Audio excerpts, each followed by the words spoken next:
참 좋은 날입니다.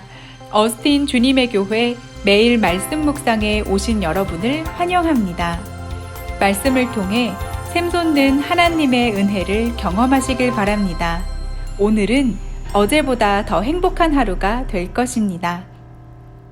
네, 매일 말씀 묵상 오늘 우리에게 주시는 하나님 말씀은 창세기 17장 15절부터 18절까지 넉절 말씀입니다. 창세기 17장 15절부터 18절까지 말씀입니다. 함께 한 목소리로 읽겠습니다. 시작. 하나님이 또 아브라함에게 이르시되 내 아내 사레는 이름을 사레라 하지 말고 사라라 하라. 내가 그에게 복을 주어 그가 내게 아들을 낳아주게 하며 내가 그에게 복을 주어 그를 여러 민족의 어머니가 되게 하리니 민족의 여러 왕이 그에게서 나리라. 아브라함이 엎드려 웃으며 마음속으로 이르되 100세 된 사람이 어찌 자식을 낳을까? 사라는 90세니 어찌 출산하리요? 하고 아브라함이 이에 하나님께 아뢰되 이스마엘이나 하나님 앞에 살기를 원하나이다. 아멘. 네, 이번 주 토요일 오후 2시에 드디어 주님의 교회 청년부가 수련회를 떠나게 됩니다. 2년 만에 떠나게 되는 수련회인데요. 원래 우리 청년부는 작년에도 현장에서 수련회가 예정되어 있었습니다. 그런데 수련회를 떠나던 날 저희 가족이 모두 다 코로나 확진 판정을 받으면서 수련회가 취소되게 되었습니다. 그래서 청년부 올해 수련회는 그야말로 모든 청년들이 기다리고 기다리는 수련회가 되어버렸습니다. 수련회를 준비하면서 기도하기는 집회를 인도할 저를 비롯해서 세미나를 인도하게 될 강사님 그리고 프로그램 담당자들을 위해서 기도해왔고요. 또 많은 청년들이 함께 갈 수 있기를 기도하고 은혜가 충만한 수련회가 될 수 있기를 기도하고 또 좋은 날씨, 좋은 여건을 허락해달라고 기도해왔습니다.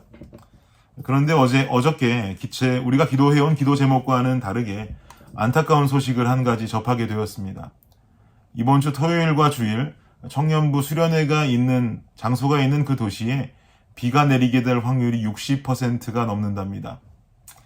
그토록 좋은 날씨와 여건을 위해서 기도했건만 하나님도 무심하시지 비가 내릴 확률이 60%가 넘는다니요. 2년 만에 가는 수련회인데 속상함이 이만저만이 아닙니다. 수련회 기간 중에 밖에서 하는 프로그램은 발야구 종목 한 가지밖에 없기는 한데요. 작년 수련회에 발야구를 꼭 해야 한다고 고집하던 한 자매가 있어서 작년 수련회 프로그램에 저희가 발야구를 넣었었거든요. 그런데 이 자매가 몇 달 전에 직장이 되어서 오클라호마로 이사를 가게 됐습니다. 그리고 작년에 정했던 수련회 프로그램을 그대로 올해로 넘겨서 역시 그 자매가 그토록 원했던 발야구는 자매가 없어도 하자라고 프로그램에 넣었는데요. 발야구를 주장하던 그 자매가 없으니 비가 와도 참 다행이다 라고 생각하시겠죠. 반전은 오클라호마로 떠난 그 발야구 자매가 이번 수련회에 참석을 하기 위해서 오클라호마에서 운전을 하고 수련회에 참석을 하게 됩니다. 기가 막힌 반전 아닙니까? 물론 발야구를 하러 오는 것은 아니겠습니다만 자매가 얼마나 실망할까 많이 속상하더라고요. 속상하지만 어떻게 하겠습니까? 수련회 날 비가 와서 발야구 못한다고 주님 실망입니다. 저는 주님 곁을 떠나겠습니다. 할 수도 없는 일 아니겠습니까? 지금 이 이야기를 들으시면서 웃으시는 분들 계셨을지 모르겠지만 실상 우리 신앙생활을 이렇게 돌아보면 이 상황과 비슷하기는 합니다만 또 이보다는 조금 더 심각한 상황들을 우리는 경험하며 살 때가 있지 않습니까? 예를 들자면 하나님 앞에 기도합니다. 기도하면 기대하게 되죠. 그러나 주님이 응답이 없으십니다. 혹은 응답은 있으신데 내 기대와는 아주 어긋난 응답이 주어질 때가 있습니다. 그러면 기대하면서 기도했던 나는 어떻게 됩니까? 당연히 실망하게 되죠. 주님은 계신 것이 확실한가? 하나님은 내 기도를 들으시는 것은 확실한가? 통탄스럽기 그지없고 때로는 하나님을 원망하는 상황에까지 이르게 되는 것을 경험해 보신 적이 모두 있으실 것입니다. 오늘 본문에도 보니까요. 비슷한 처지의 사람이 등장합니다. 아브라함이죠. 아브라함에게 하나님께서는 분명히 언약을 주셨더랬습니다. 너의 자손을 하늘의 별과 같이 많게 해줄게. 이 언약이 주어진 아브라함은 얼마나 자신의 인생을 기대하며 살았을까요? 그러나 아브라함의 이런 기대와는 어긋나게도 하나님은 어떤 아들도 아브라함에게 허락해 주지 않으셨습니다. 하도 자녀를 주시지 않으니까 아브라함이 결국엔 어떻게 합니까? 아내 사라의 여종이었던 하갈과 잠자리를 가지면서 아들을 갖게 되죠. 바로 이스마엘이라는 아들을 갖게 됩니다. 아브라함이 이스마엘을 낳았을 때 나이가 86세였다라고 성경은 기록합니다. 이마저도 기다리고 기다리다가 결국은 하갈과 함께 갖게 된 아들이죠. 그로부터 13년이 흐른 아브라함 나이 99세, 99세 때 일어난 일들이 바로 오늘 본문 창세기 17장의 말씀이 되는 겁니다.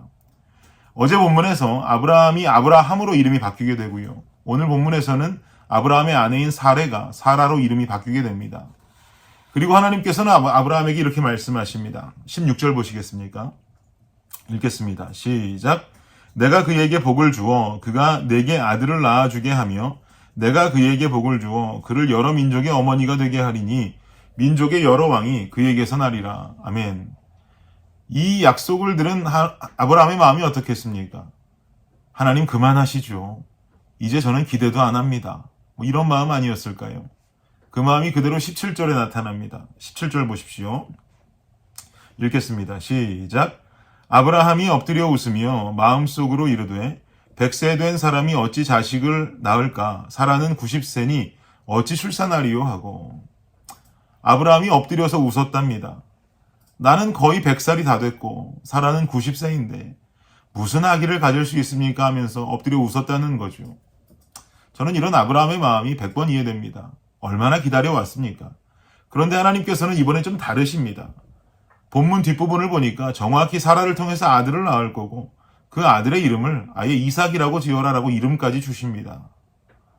그리고 나서 창세기 21장으로 넘어가 보면 실제 아브라함이 100세가 되었을 때 사라를 통해 이 이삭을 낳게 되는 장면이 나오죠. 얼마나 기대했던 아들이었습니까? 사랑하는 아내를 통해서 얻게 되는 진정한 내 자식이 태어나는 환희의 순간을 아브라함은 맞이하게 됩니다. 우리는 하나님 앞에 기도합니다. 그리고 기도하면 기대합니다. 내 안에 기대가 생기는 이유는 지금의 내가 하고 있는 이 기도를 하나님께서 들어주시게 될 때 내가 상상하는 나의 인생의 그림이 너무나 멋있어지기 때문이겠죠. 그렇게 기대하면서 기도하면 하나님께서 정말 나의 원함을 들어주실 때가 있습니다. 그러나 나의 원함과는 다르게 전혀 다른 응답이 주어지거나 혹은 아무런 응답이 없을 때도 있습니다. 나의 기도가 이루어질 때는 아무런 문제가 없죠. 그러나 나의 기도가 이루어지지 않을 때는 실망이라고 하는 큰 문제가 발생하게 됩니다. 사랑하는 성도 여러분, 실망할 수 있습니다. 기도가 안 이루어졌는데 어떻게 실망하지 않을 수 있겠습니까? 인간이라면 누구나 실망할 수 있죠. 그러나 얼른 그 실망의 자리에서 다시 기대의 자리, 감사의 자리로 돌아서시기를 예수님의 이름으로 축복합니다. 왜냐하면 이유가 있기 때문입니다. 내 기도가 이루어지지 않는 이유는 크게 두 가지로 볼 수 있을 겁니다. 첫째는 하나님의 때가 아니기 때문입니다. 아브라함은 하나님의 언약이 주어지자 바로 그 언약이 실행될 줄 알았지만 자신의 나이 100세가 되어서야 아들이 생기는 것이 바로 하나님의 때였습니다. 하나님께서는 하나님의 때가 되시면 분명하게 일하십니다. 담임 목사님 언젠가 설교 중에 하셨던 문장을 그대로 인용하자면 인간은 누구나 즉시를 원하지만 하나님은 적시를 원하십니다. 하나님의 눈에 가장 좋은 적시가 되면 분명히 하나님께서 일하시면 의심할 여지가 없습니다. 그러니 실망의 자리에서 돌아서십시오. 두 번째 이유는요. 내게 주어지는 그 다른 응답이 더욱 좋은 응답이 될 수 있기 때문입니다. 우리 집에 살고 있는 아이들의 기도 제목은 아마도 잠자기 전에도 엄마 아빠가 사탕을 주길 원합니다 라는 것이 아마 기도 제목일지 모릅니다. 그러나 저와 아내는 아이들이 이 기도 제목을 가지고 40일을 금식하고 목이 터져라 부르짖어도 들어줄 수가 없습니다. 잠자기 전에 이 아이들에게 줄 수 있는 것이라고는 치약 바른 칫솔밖에 없습니다. 그게 부모의 마음이죠. 아이들이 부르짖는 사탕보다 더 좋은 기도의 응답은 치약 바른 칫솔인 겁니다. 조금 더 노력하면 딸기맛 치약이나 포도맛 치약 정도는 쥐어줄 수 있겠죠. 이것이 선한 부모의 마음 아니겠습니까? 내가 부르짖는 기도 제목이 있는데 다른 응답이 온다고 실망하지 마십시오. 그 응답이 내 인생을 위해서 또 하나님의 나라를 위해서 더 선한 응답이요 최고의 응답이시기에 주시는 것인 줄을 믿습니다. 이 사실을 믿으신다면 실망의 자리에 오래 서 있을 수 없습니다. 도리어 감사의 자리, 기대의 자리로 나와야 하는 것이죠. 서론에 말씀드렸던 것처럼 우리 청년부 수련회도 비가 와서 반야구를 못한다 할지라도 반야구와는 비교할 수 없는 다른 하나님의 은혜와 계획이 있는 줄을 확신합니다. 사랑하는 여러분, 우리의 뜻과 하나님의 뜻이 같다면 뭐하러 주님 믿습니까? 우리 마음대로 살아도 되죠. 우리의 뜻과 하나님의 뜻은 상대가 되지 않습니다. 우리의 뜻과 하나님의 뜻은요, 피조물의 뜻과 창조주의 뜻입니다. 죄인의 뜻과 구원자의 뜻입니다. 자녀의 뜻과 아버지의 뜻입니다. 여러분, 이렇게 차이 난다면 순종할 만하지 않겠습니까? 늘 선한 것으로 준비하시고 적시를 기다리시는 하나님을 기대할 수 있는 저와 여러분이 되시기를 예수 그리스도의 이름으로 축복합니다. 기도하겠습니다. 하나님 감사합니다. 우리는 늘 나의 뜻이 주님의 뜻이기를 기대하지만 주님의 뜻은 더욱더 큰 뜻이요 더 선한 뜻인 줄을 경험하게 됩니다. 우리가 기도하는 그 모든 것들 하나님의 때에 더 좋은 것으로 이루실 하나님을 기대하며 실망이 아닌 감사와 기대로 나아가는 우리 모두가 되게 하여 주옵소서. 예수 그리스도의 이름으로 기도드립니다. 아멘. 수요일 기도 제목으로 함께 기도하도록 하겠습니다. 교육부 사역을 위해서 기도해 주십시오. 온라인 영상이 아이들에게 효과적으로 전달되도록 사역자들과 선생님들이 영혼 사랑의 열정으로 섬기도록 기도해 주시기 바랍니다. 두 번째는 구역 예배를 위해서 기도해 주십시오.